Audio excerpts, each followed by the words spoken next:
मैं ना यार एक पॉडकास्ट में जाने वाला था अभी, जो beer biceps, and we cancel that. क्यों? क्योंकि आपको पता है कि वो कैसी पथेटिक थिंकिंग है और कैसे शब्द यूज करे गए हैं। Dark humour. अभी के समय में तुमने देखा ही होगा किस तरह से गंदा बैकलैश मिल रहा है।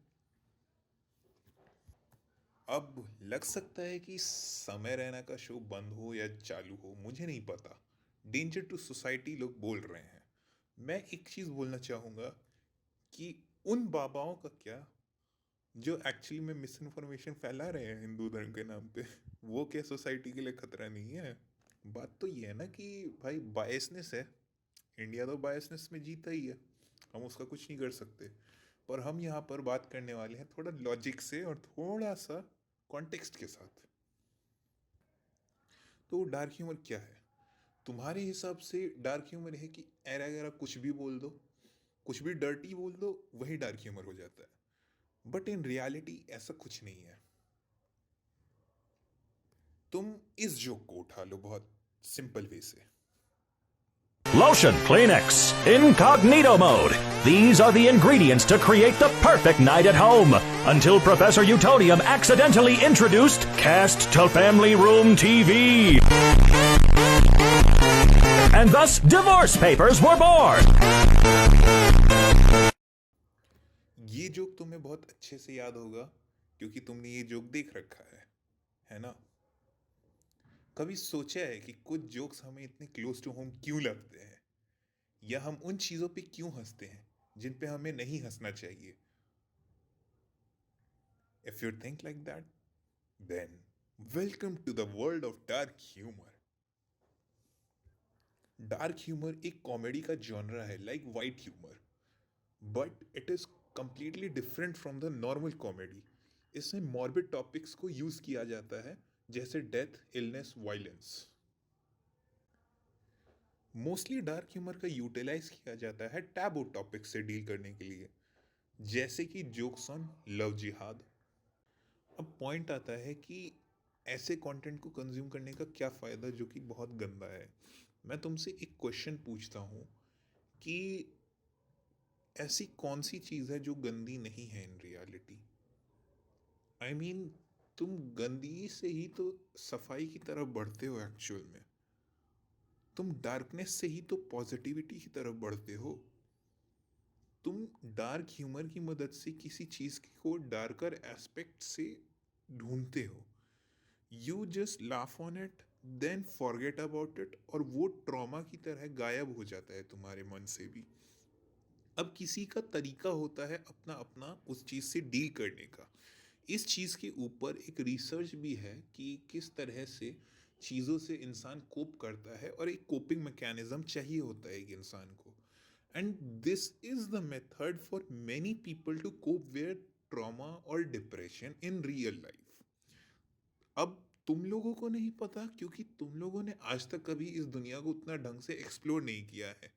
4x4 के रूम में बंद होकर तुम लोग बस फोन पे जाकर इंटरनेट पे टाइप करते हो। That is the real truth, जिसकी वजह से तुम्हें कभी अंदाजा नहीं लगता कि ये चीज भी एग्जिस्ट करती है और इस चीज से भी बियॉन्ड कुछ होगा। बात यह है कि मेरे बैच में भी लोगों ने इन सब चीज़ों के बारे में सुना। रणवीर अहवादिया से थोड़ा अनएक्सपेक्टेड था। बट मैं एक क्वेश्चन पूछता हूँ कि क्या तुम्हारे लिए मैटर करता है कि वो बंदा क्या बोल रहा है? क्योंकि पहले भी इस समाज में बोला जा चुका है कि हमें इन्फ्लुएंसर्स या किसी पॉडकास्टर या ऐसे लोगों की ज़रूरत नहीं है हमें धर्म को समझने के लिए या ऐसी चीज़ों के लिए। हमारे घर में जो चीज़ें हो रही हैं वही बहुत है हमारे धर्म को समझने के लिए।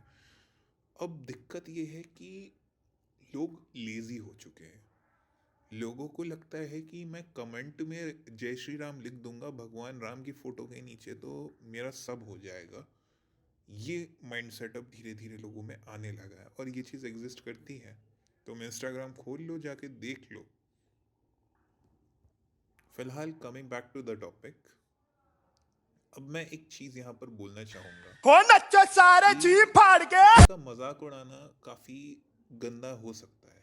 केओटिक सिचुएशंस का यूटिलाइज करके उससे कुछ सीखना with coping your emotion is what dark humour does. अब डार्क ह्यूमर की भी बहुत सारे वेरिएंट्स हैं जो डार्क ह्यूमर से जोड़ दिए जाते हैं, जैसे डर्टी जोक हो गया जो रणवीर अलाहाबादिया ने बोला था। वो जोक तुमने ज़रूर कॉलेज में सुना होगा, अगर नहीं सुना है तो फिर यार मैं बोल रहा हूँ कहाँ रह रहे हो तुम। मैं ये नहीं कहना चाहता कि तुम्हारे पास नॉलेज की कमी है या तुम बहुत ज़्यादा इनएक्टिव हो, तुम बच गए बस भाई। हम लोग पेले गए हैं बहुत गंदा इस जोक को लेकर। मतलब मुझसे पूछा गया था ऐसा सवाल, बट मैंने काफ़ी स्मार्टली डील किया था इन सब चीज़ों से। डार्क ह्यूमर की प्रॉब्लम ये है कि ये इसको समझने वालों की कमी बहुत ज़्यादा है।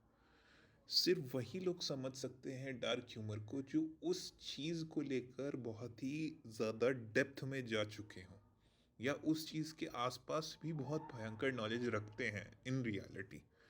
जिनके पास बहुत ही हाई लेवल नॉलेज है वही समझ सकते हैं डार्क ह्यूमर को। बहुत ही हाई इंटेलेक्ट है जिनके पास।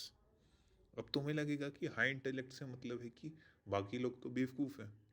भाई मैं कहना चाहता हूँ उस स्पेसिफिक टॉपिक को लेकर, वो उस टॉपिक को लेके एक जो भयंकर लेवल की नॉलेज होती है ना, वो तुम्हें समझ में आती है। अब मैं तुमसे एक बात पूछता हूँ कि ऐसी कौन सी चीज़ है जिसका मजाक नहीं उड़ाया जाता है। तुमको ये मीम याद होगा शायद, जो काफ़ी ज़्यादा ट्रेंड हुआ था फेमिनिस्ट को मॉक करने के लिए, राइट? ये फनी क्यों लगता है लोगों को? The reason is very simple कि इसमें किसी का मजाक बना है ताकि एक एंटिटी को हम सुपीरियर दिखा सकें। इस जोक को अलग ही जॉनर कहा जाता है कॉमेडी में। इसको मॉकरी कहा जाता है इन रियलिटी। और इसको डार्क ह्यूमर नहीं बट ऑफेंसिव ह्यूमर कहा जाएगा, या फिर मैं एक बात कहूँ कि इनसेंसिटिव जोक्स में गिना जाएगा। ऑफेंसिव क्यों? क्योंकि इससे फेमिनिस्ट ऑफेंड हो रही हैं, राइट? बट अब जहाँ पर बात आ जाती है किसी के रिलीजियस सेंटिमेंट्स की, लाइक ब्लास्फेमी एंड ये सब चीज़ें, इनको हम डार्क ह्यूमर में नहीं गिनते। इनका एक अलग ही टाइप होता है जिसको हम कहते हैं डर्टी जोक्स, या फिर एथनिक जोक्स कहा जाता है इनको। एथनिक जोक्स और कल्चरल जोक्स की प्रॉब्लम ये होती है कि ये स्पेसिफिक कल्चर या एथनिसिटी का मजाक बनाते हैं। जैसे तुमने बिहारियों को लेकर एक जोक सुना होगा, टॉम अबे बिहारी है क्या? या फिर पंजाबियों के लिए सुना होगा खालिस्तानी, लस्सी, ये सब चीज़ें। तो ये एथनिक जोक्स हो जाते हैं। अब तुम्हें लगेगा कि डार्क ह्यूमर ऐसा क्यों है, ये वो दुनिया भर का। मैं बोलता हूँ कि इस चीज़ के बारे में आज तक कभी बात की ही नहीं गई है। अगर तुम सिर्फ डार्क ह्यूमर के बारे में सर्च करो और जितना मैंने बताया है, तो तुम्हें दिखाई देगा कि ये सब एक ही जगह पे मिला दिया गया है। अब बात आती है डार्क ह्यूमर को यूटिलाइज कैसे किया जाए, या फिर क्या ये डार्क ह्यूमर जेन्युइन है भी कि नहीं। मैं बोलता हूँ ये तुम्हारी थिंकिंग पे डिपेंड करता है कि ये डार्क ह्यूमर जेन्युइन है कि नहीं है। क्योंकि डार्क ह्यूमर एक सब्जेक्टिव कॉमेडी है, सब इसको कंज्यूम नहीं करते। तुम चाहे वेस्ट में चले जाओ, तुम चाहे ईस्ट में चले जाओ, तुम चाहे कहीं भी चले जाओ, डार्क ह्यूमर को हर कोई कंज्यूम नहीं करता। और ये सच्चाई है। इसको कंज्यूम करने वालों की संख्या भी बहुत कम है और इसको समझने वालों की भी संख्या बहुत कम है, उससे भी ज़्यादा कम है एक्चुअली में। जो कंज्यूम करते हैं उनसे भी ज़्यादा कम है, ये सच्चाई है। और मैं सच बताऊं तो तुम एक 30 सेकंड के रील से कभी एक्सपेक्ट नहीं कर सकते कि वो तुम्हें एक अच्छा डार्क ह्यूमर या एक अच्छा कॉमेडी कभी दे देगा, क्योंकि वो डार्क ह्यूमर नहीं है जो तुम्हें रील्स पे दिखाया जा रहा है या कमेंट सेक्शंस में है। वो बस एक डर्टी कमेंट और डर्टी वे ऑफ एक्सक्यूज है कि तुम्हें कैसे डिस्ट्रॉय किया जाए, and that is the truth. The best way to utilize dark humor is to be mindful to yourself and audience with the context, with respect to balance between humor and respect. Hope कि ये video तुम्हारे लिए काफ़ी ज़्यादा helpful होगी, and hope कि कोई offend नहीं हुआ होगा, किसी को मेरी बात बुरी ना लगी हो. And thanks for retaining till the last. Thanks for watching. And please hit a like, subscribe and share अगर हो